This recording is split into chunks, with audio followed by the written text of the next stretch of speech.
apa namanya fatherless country itu ya, jadi negeri tanpa ayah. Disangkanya anak kalau nggak ada peran ayah baik-baik aja, enggak. 30% dari total apa namanya itu depresi anak itu 30% jadi disebabkan komunikasi ibu dengan anak. Oke. Nah, komunikasi ibu ini kata beliau itu sangat dipengaruhi dengan suaminya.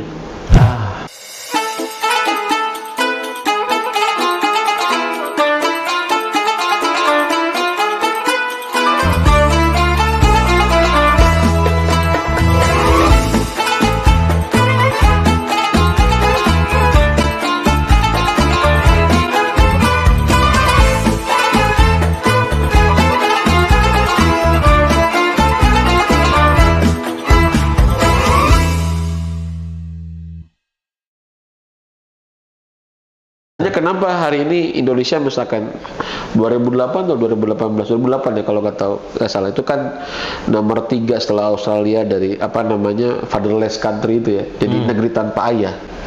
Negeri tanpa ayah itu ayah ada ya tiada gitu, jasadnya ada tapi perannya itu nggak ada. Wujuduhu keadami. Wujuduhu keadami itu. Ayah tapi dirasakan lagi gitu ya, nggak kerasa. Nah, itu fatherless kan. Dan ini juga harus jadi PR buat kita gitu ya. Kenapa ini bisa kejadian kayak begini? Cuman memang salah satunya adalah mindset. Ya, mindset. Makanya kenapa podcast kita dinamakan Mindcast. supaya berawal dari pikiran. Mindcastnya bukan Mindcast, Bang. Itu mah main nganjuk. Karena Mindcast habis beres langsung bukan. Jadi apa namanya supaya memang podcast kita teh ngasih cara pandang yang baik ke orang kan gitu ya, betul ya? Betul sekali. Supaya memberikan apa namanya inspirasi ke orang lebih baik ya. Untuk jadi lebih baik. Dan diantaranya adalah tema ayah ini. Karena banyak sekali yang belum tersadarkan peran ayah itu. Disangkanya anak kalau nggak ada peran ayah baik-baik aja, enggak. Itu mental. Contoh aja. Ya, datanya misalkan risetnya mengatakan nih, ini kata Muhammad Fawzil Adzim ya, Ustadz Fawzil Adzim nulis buku namanya itu Segenggam Iman untuk Anak. Dia apa namanya itu 30 di bukunya Segenggam Iman untuk Anak itu ngomong kayak begini. 30% dari total apa namanya itu depresi anak itu 30% jadi disebabkan komunikasi ibu dengan anak. Oke. Nah, komunikasi ibu ini kata beliau itu sangat dipengaruhi dengan suaminya. Tetap ya suaminya. Saya selalu koneksinya ke suaminya. Jadi kalau istri kita ada rung gitu ya, rungsing, rudet gitu ya, rada oyag lah gitu banyak. Ya gitu ya, galau. Nah gitu ya. Nah gitu adalah isyarat sebetulnya. Ya, selain memang dari faktor bentukan keluarga istri kita atau karakter dia gitu ya. Tapi juga peran kita itu sangat ngaruh jadi suami untuk bisa bagaimana mengkondisikan mental istri. Saya tanya nih ke Pak Sobar sama Kang Ahmad, apa namanya itu? Kalau menyusui anak, ngasih ASI ke anak itu tanggung jawab siapa? Istri. Saya walaupun gede gak bisa ngasih ASI, Bang.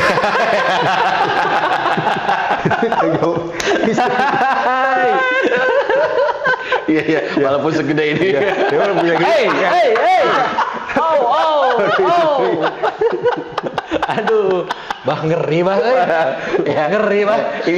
Inilah spesialnya beliau. Tadi Akang kan nanya, ini spesialnya apa? Nah, ini dia ternyata itu dikeluarkan spesialnya. Walaupun sebesar ini, nggak bisa ngasih istri, nggak bisa ngasih ASI ya. Kalau antum apa? Siapa? Yang ngasih ASI itu siapa? Yang ngasih tentu istri. Nah, jadi kalau dalam Islam itu ASI itu tanggung jawab suami. Wah, bentar gimana gitu? ASI itu tanggung jawab suami. Ya kenapa? Karena ASI itu bagian dari nafkah. Cuman kita nggak punya alatnya. Makanya sama istri. Yang ada alatnya. Yang ada alatnya, karena istri yang punya ASInya. Tapi tanggung jawab memberikan ASInya itu adalah kita sebagai ayahnya, sebagai suami. Karena itu bagian dari peran nafkah. Nah, makanya artinya apa? Ayah harus terlibat. Ya, bagaimana ASI ini lancar, ASI ini sehat, dari mulai urusan fisik sama psikis istri diperhatiin. Keren nggak? Islam sepenting itu. Wow. Ya, Betul. dari mulai ngasih ASI aja, ayah itu harus terlibat. Tapi terlibatnya bukan berarti harus Ikut ngasih. ngasih. Wah, cet ya, anu sebelah kiri ini agak bengkak nih. supaya lancar, Si anak bukan, udah Pak, ya. kenyang misalnya. Bukan itu, Pak. Bukan. Tapi maksudnya Aduh, yang sebelah kiri bengkak. maksudnya adalah ikut terlibatnya mengkondisikan mentalnya, dikondisikan kan, jangan sampai ya maksudnya kita interaksi dengan kita membuat mental dia nggak bagus gitu kan. Kemudian fisiknya apalagi gitu, kita perhatiin gizinya, asupan istri kita supaya tetap sehat kan gitu. Ini penting. Sob, nepi kadinya gitu ya, Islam mah luar biasanya tentang pentingnya ayah. Wow, sedetail itu Sedetail berarti, Bang. itu urusan fikih ya, udah masuk urusan fikih lah ya. Artinya bahwa peran ayah itu ada gitu. Kan itu mendidik kan, bagian daripada mendidik kan, betul nggak? Iya, betul, Bang. Ya, pendidikan itu kan kalau kita mana disebut mendidik itu kabayang teh naon sing? Sekolahan. Sekolahan. Formal Atau- lah, formal gitu. Kalau nggak sekolahan nasihat. Betul. Ya nasihat kan gitu kan. Pak coba kata sholat ya. Pak coba dididik anaknya di rumah. Nu kabayang kurang naon? Kan dinasihati kan gitu kan. Di pepagahan lah, gitu. Pepagahan gitunya pokoknya nama ngadidik teh pepagahan budak gitu kan. Padahal enggak selalu itu. Itu bahkan bagian kecil aja. Bahkan sebagian besarnya adalah kondisi mental. Ya kondisi emosi anak ya, ketika ayah misalkan bagus sikapnya kepada ibunya, ya maksudnya kepada istrinya ya, seorang suami bagus kepada istrinya, maka itu akan ngaruh ya bagaimana interaksi istri kepada anak-anaknya gitu kan. Maka kalau dalam Islam itu, nah ini bicara salah satu how to-nya ya, gimana nih supaya ayah mendidik anak misalkan ya. Langkah pertama yang paling utama, langkah mendidik istri itu mendidik anak itu adalah menyiapkan ibu terbaik buat anak kita. Berarti komunikasi dan tentunya harus baik gitu ya di rumah itu. Gitu ya. Itu ini spesialnya beliau. Jadi berarti Mantap. Pak, kalau komunikasi kita dengan istri baik, dari sikap baik, itu akan secara otomatis terfotokopi oleh anak. Iya betul, itu sangat membantu sekali. Walaupun bukan berarti itu selesai ya, tetapi Iya. itu tuh modal yang sangat gede gitu, modal yang sangat besar. Itu tuh hal positif yang akan nempel di anak itu. Wah itu Seperti itu. luar biasa. Iya, kondisi istri yang emosinya baik gitu ya, itu akan memperbaiki kondisi dia menghadapi anak. Itu subhanallah, saya ketika baca hasil riset itu ya, 30% depresi anak dipengaruhi oleh komunikasi Tua. dia anak itu dengan ibunya ya, dan seorang ibu itu dipengaruhi sangat juga suaminya, sama gitu. suaminya, betul. Saya pikir kok istri saya misalkan contohnya, kok istri gua yang rungsing, kok ya yang ribet, kok gua yang disalahin gitu kan ya. Kadang-kadang kan kita Iya, gitu iya, ya. betul. Ya udah itu mah kan kesana mah geus adat pamajikan orang itu mah gitunya. Nah, tapi nggak begitu gitu. Justru ya kehadiran kita itu sangat berperan ya, baik dan buruknya kepada kondisi emosi istri kita. Itulah peran kita gitu. Makanya kalau ditanya ya how to-nya atau kumaha ya carana ya ayah mendidik anak itu di mana memulainya gitu Komunikasinya ya. dulu berarti ya, Pak. Berarti adalah membangun dulu ya, menyiapkan ibu terbaik. Artinya maksudnya menyiapkan ibu terbaik itu bukan berarti kalau nggak baik nih ganti aja. Bukan begitu Pak. Bukan begitu Pak ya. Saya harus luruskan. Pak, Bapak takut kemana-mana pikirannya. Bisi langsung pulang dari sini udah nyimpang pikirnya kemana. bukan. Bahaya nih. Tapi yang dimaksud disiapkan istri terbaik, ibu yang terbaik buat anak itu maksudnya langkah pertamanya adalah memperbaiki komunikasi atau memperbaiki hubungan dengan istri, berinteraksi dengan baik. Ya makanya kenapa wa'ashiruhunna bil ma'ruf, kan kita diperintahkan yuk bermuasyarah, berhubungan baik dengan istri-istri kalian kan gitu. Kenapa? Karena itu ngaruh ke anak. Tapi gini Bang, ada nih teman saya yang dia mempunyai prinsip, saya itu nggak mau membebani istri terlalu banyak katanya. Jadi kalau misalkan urusan di luar rumah, saya nggak akan ngobrol ke istri, gitu. Tapi kemudian jadi satu PR-nya itu ketika dia ada satu problem, dia telan sendiri gitu dan sulit untuk mencari second opinion gitu dalam hal ini kepada istri gitu bah. Nah itu semestinya gimana sih bah? Ketika dia punya masalah gitu ya, akhirnya dia nggak ngomong gitu ya. Iya karena prinsip dia itu. Ya menurut saya ini kasuistik ya. Jadi kasuistiknya gini, contoh yang mau diomonginnya apa kan gitu kan ya. Kalau yang diomongnya kan terkait dengan masalah rumah tangganya ya harus diselesaikan kan gitu kan. Jangan sampai diselesaikan sendiri kan gitu. Kemudian juga yang kedua lihat kondisi istri kan gitu kan. Ini kondisi istrinya apakah bisa diajak ngobrol atau enggak kan, apakah udah siap atau belum, itu juga ngaruh banget gitu. Jadi saya nggak bisa ngegeneralisir bahwa udah kalau suami punya masalah nggak usah diobrolin ke istri gitu ya. Karena kadang-kala jadi kita tuh banyak begini, kadang orang tanya karunya gitu ya, tetapi sebetulnya itu tuh bahaya gitu. Contoh gini, saya punya masalah ya terkait dengan misalkan dengan sikap istri saya ya kepada saya, misalkan contoh ya, padahal itu tuh berulang-ulang dan itu tuh saya tuh butuh dibenerin. Kalau nggak dibenerin itu jadi toksik terus buat saya. Betul. Jadi kotoran emosi terus ke orang gitu. Terus saya memilih untuk nggak ngomong karena khawatir sakit hati atau khawatir membebani dia. Menurut saya itu nggak bagus menurut saya. Kan rumah tangga kan harus dibenerin. Ya harus bareng-bareng kan gitu. Iya. Misalkan menurut saya ini penting gitu. Ini penting nih. Tapi istri saya selalu salah gitu ya. Dan itu nggak ada solusinya. Bukan nggak ada solusi, nggak ada gantinya misalkan gitu ya. Apapun itulah yang menurut kita itu adalah satu hal yang itu mah nggak bisa ke yang lain misalkan apapun ya. Ya kan setiap kita punya value lah ya, misalkan punya kultur di keluarga itu beda-beda misalkan. Misalkan Pak Sobar mah pokoknya saya mah lamun masangkeun sepatu karena suku hayang ku pamajikan misalkan. misalkan kalau itu sesuatu hal yang penting banget dan itu teh merasa Pak Sobar teh misalkan sangat dicintai dengan sikap seperti itu, ya sampein. Itu maksudnya bukan hanya urusan kewajiban syariat ya, apalagi kewajiban syariat misalkan bab melayani istri, melayani suami misalkan kan itu kan kewajiban syariat ya. Ini mah yang bukan syariat misalkan, yang hanya sebagai adat biasa aja dalam kehidupan kita. Ya kita bisa memilih untuk ya saya sabar, tetapi ada hal-hal tuh kita tuh rumah tangga kan pingin bareng berkembang kan gitu. Betul. Ya sampaikan aja. Ya beberapa kasus saya juga sempat kayak begitu gitu. Ini harus sampaikan kayaknya nih. Walaupun misalkan tanda kutip ada turbulensi tuh. Kadang jadi gak enak gitu kan, kadang jadi sakit hati. Yang penting sampaikan dengan cara yang baik. Gitu kan. Kalau teman-teman kayak begitu, kalau ini penting misalkannya, apalagi terkait dengan rumah tangga gitu ya. Kemudian juga apalagi terkait dengan misalkan keberlangsungan keluarga, sampaikan. Nanti sakit hati nggak apa-apa gitu, tapi dengan cara yang baik ya. Yang baik gitu, bukan hoakan kamu bari pakai fisik gitu ya, dan mencela menghina, enggak gitu. Aku kayaknya nggak suka deh kalau bisa nggak kalau gitu ya diomongin. Tapi kalau misalkan masalahnya satu nggak terkait dengan keluarga misalkan.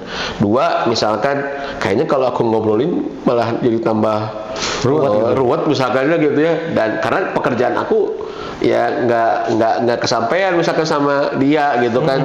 Ya udah nggak usah diomongin lah gitu. Jadi maksud saya ini kasuistik. Betul. Cerita itu tuh mempengaruhi kondisi kesehatan mental kita. Makanya kan ada sebuah riset ya, bahwa kalau kita cerita ya dengan kehidupan kita tuh itu tuh sangat membantu sekali dengan kondisi emosi kita. Tetapi tentu adalah cerita yang membawa kepada rileks, membawa ketenangan, bukan nambah ribet gitu ya. Ceritanya kalau kan nambah riuh gitu tak. Nah, cerita orang kebugaran orang itu ada 100. Pinjam dulu 100 gitu Pak Sobar ya. Jadi tambah liur. Curhat pinjam duit. Tambah liur. Jadi yang baik itu cerita ketika ada masalah, ceritakan dengan istri. Itu pun kalau ceritanya itu atau masalahnya itu emang yang bersangkutan dengan seputar keluarga, seputar keluarga, rumah tangga. Kalau yang di luar rumah tangga, toh tidak perlu kita ceritakan. Soalnya nggak selalu ya. Saya nggak nyebut nggak perlu ya, tapi nggak selalu. Kalau istrinya kan begini ya, tiap istri itu kan beda tipe-tipe ya. Iya kan. Nggak semua tipe istri teh mau dengerin semua cerita. Jadi ada tipe pendengar, ada tipe cuek, ada tipe cuek gitu kan. Jadi kalau istri kitanya siap dengar gitu ya, kemudian dia nggak overthinking, kan ada juga kan istri yang overthinking kan gitu kan, yang terlalu AVT ya, overthinking gitu kan, jadi nyalahin kita nih. Menurut saya ya udahlah nggak usah diceritain gitu. Tapi kalau istrinya mau denger cerita, kemudian dia bisa mengelola emosinya, bahkan jadi tiis ke orang gitu kalau ngobrolkan kayak Nabi Muhammad lah ya, cerita ketika pertama dapat wahyu gitu kan ya ke Nabi ke istrinya Sayyidatina Khadijah kan cerita juga kan gitu kan, tapi kan memang Nabi cerita memang Khadijah udah siap ya, dan memang karakter Khadijah kan demikian gitu. Dan jadi maksud saya kasuistik lah, lamun sakirana itu jadi toksik atau jadi piributannya lebih baik dihindari gitu. Tapi kadang-kala harus diceritakan kerjaan yang, contoh misalkan Pak Sobar kerja di tempat kerja yang mungkin istrinya nggak tahu misalkan gitu ya, gimana karakter kerja di tempat kita gitu. Ya sekalian cerita lah. Tapi di situ kalau saya itu punya prinsip seperti itu dulu sampai sekarang sih. Oh iya. Jadi urusan di luar rumah, pekerjaan atau apapun tidak saya bawa ke rumah. Jadi ada masalah, apapun tempat kerja di jalan tidak saya bawa pulang. Ketika ke rumah ini saya, walaupun galak tak rumah dulu, tapi tidak diceritain ke anak ke istri saya di rumah kayak gimana udah. Jadi ditelan sendiri gitu ya. Ditelan sendiri, saya misalnya pulang babak dulu atau gimana, udah nggak cerita. Istri pun nggak berani nanya kalau saya nggak ngomong. Di rumah ada masalah, nggak usah dibawa keluar. Begitu saya keluar pintu ke rumah, udah. Beda lagi cerita ya? Beda lagi cerita saya. Oke. Itu salah nggak bakal gitu tuh? Menurut saya mungkin itu bisa jadi diambil pilihan, karena menurut saya setiap keluarga itu punya pakem aja. Punya bukan pakem ya, bisa jadi pakem, punya kultur lah ya. Kultur. Jadi punya kebiasaan yang selama itu kebaikan dan tidak melanggar syariat nggak jadi masalah gitu. Ya selama kebaikan kemudian tidak melanggar syariat, misalkan aku mah pokoknya nggak usah ngomongin masalah ini misalkan begitu, dan itu sudah jadi kesepakatan bareng istri misalkan, it's okay, nggak jadi masalah gitu. Cuman tadi bahwa jangan sampai ya urusan rumah jangan dibawa ke pekerjaan, akhirnya kita lupa bahwa kita seorang suami. Jadi karena merasa keluar rumah nggak punya keluarga, jadi bujangan. Bujangan ya. Saya mau kalau keluar rumah nggak mau dibawa-bawa urusan keluarga, jadi bujangan nih, karena itu masalah sama kan. Pas nyampe rumah depan pintu, siapa Anda istri? Aduh, nggak begitu ya, nggak begitu ya, salah. Walaupun keluar rumah, sadar ya bahwa saya seorang suami sekarang ya.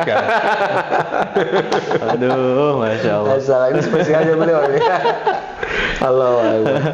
Alhamdulillah. Jadi ternyata peran ayah itu sangat-sangat vital dalam keluarga. Betul. Sehingga ya mental keluarga pun memang banyak dipengaruhi oleh si ayah ini sendiri.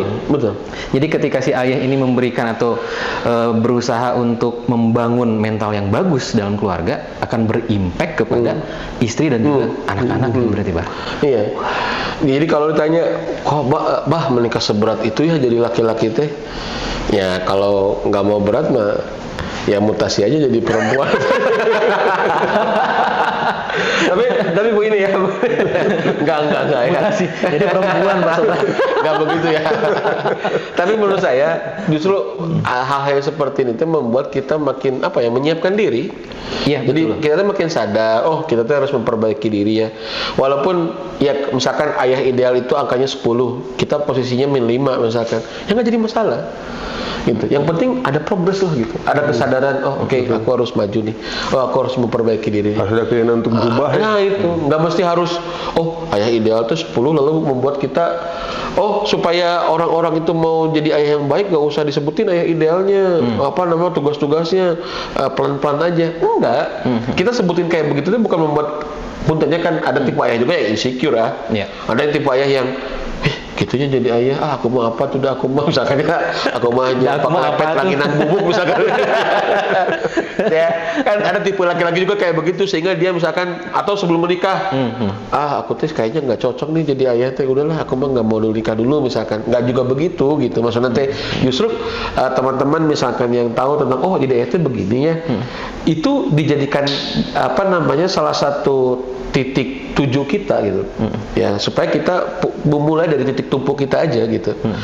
Ya udah, kalau ayah ideal itu angkanya 10, ya kita mulailah bismillah. Dan Allah kan melihat kan prosesnya kan, betul nggak? Betul. Saya juga kadang saya kalau belajar, kalau baca, kadang belajar, kalau ikut training, orang teh cocok tuh ya jadi ayah tuh layak tuh gitu, kadang mikir. Jadi semakin belajarnya kita makin merasa, aduh kayaknya loba kene omongin orang deh gitu ya. Banyak PR gitu. Tapi ya bismillah Allah sudah mentakdirkan ini ya, apa namanya, kita jadi ayah, jadi laki-laki, tidak ada yang salah dengan takdir Allah gitu ya. Bismillah, yuk kita jalani gitu aja kalau saya. Jadi bermula dari niat kita ingin terus menerus memperbaiki diri ya. Betul, Pak, berarti untuk menjadi lebih baik lagi. Iya, makanya kan ayatnya kan walladzina jahadu fina lanahdiyannahum subulana wa innallaha lama'al muhsinin. Dan orang-orang yang bersungguh-sungguh di jalan kami, ya apa namanya, kami akan tunjukkan jalan-jalan yang lain gitu. Jadi perjalanan 100 mil itu kan diawali oleh satu langkah gitu. Betul. Ya udah, bismillah aja gitu. Nanti Allah juga yang akan mempermudah membuka jalan-jalannya, dan Allah sangat mungkin loh Pak Sobar ya dan Kang. Ya Allah sangat mungkin kita misalkan begini, kita itu untuk mendapatkan barang itu harus kerja misalkan 8 jam. Tapi Allah sangat mungkin kita baru 1 jam aja kerja itu bisa dapat barang itu. Ngerti nggak maksudnya? Jadi kalau ada istilah usaha tidak mengkhianati hasil gitu ya, itu juga nggak sepenuhnya benar. Karena Allah kan yang mudhoaf, Allah kan yang melipat gandakan kan. Ya orang mah dapat itu tuh harus misalkan sekian puluh amal, bisa aja ada seseorang yang dapat itu tuh cuma 1 amal. Betul. Itu sangat mungkin. Ya, karena melihat dari niat kita, melihat dari apa namanya usaha kita. Maka saya selalu ngajak ngomongin kayak begini bukan satu merasa saya sendiri sudah jadi ayah betulan itu ya, sudah jadi ayah yang ideal, enggak ya.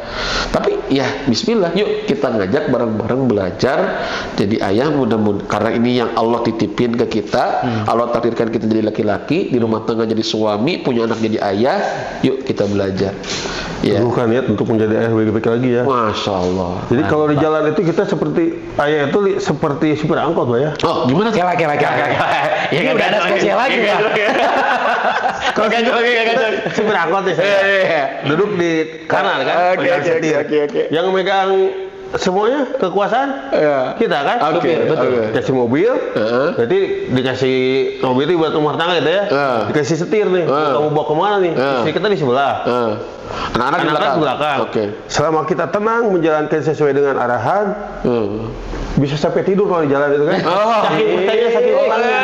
Sama kalau kita mau bau-bau, boro-boro bisa tidur. Masya Allah. Yang ada mereka gelisah, ketakutan, gelisah. Waduh. Itu kalau ibarat seperti itu kayaknya.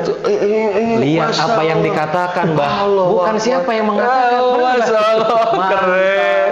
Aduh, nanti gantian ya. Kita jadi host dia. Narasumber. Sepertinya banyak sisi-sisi yang positif nih dari Pak Sobar yang bisa kita 0,sekian% itu. Iya. Candi nyakeun lah kayaknya nih. Nanti kita syuting lagi ya. Oke ya, siap ya Pak Sobar ya. Siap. Aduh, oke teman-teman, seru banget nih untuk obrolan kita hari ini. Ini menjadi pengingat nih Mbah bagi kita ya Pak Sobar, bahwa yang namanya menjadi ayah itu perlu sekali untuk kita sadari bahwa posisi kita sebagai ayah sangat penting. Betul. Dan harus terus kita menjaga keluarga kita agar keluarga kita tetap dalam koridor yang baik seperti itu.